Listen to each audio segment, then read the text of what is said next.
Finally এসে গেছি বন্ধুর বাড়িতে। বন্ধু নয়, আমার মেয়ের বন্ধুর বাড়িতে। আমারও বন্ধু বলতে পারো বন্ধুরা।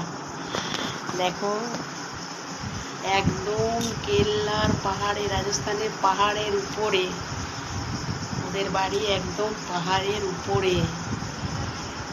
আমি তো সিঁড়ি চড়তে চড়তে আলা হয়ে গেছিলাম একবারে।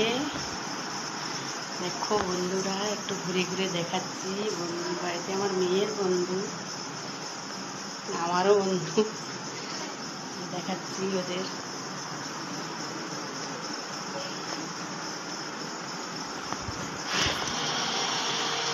দেখো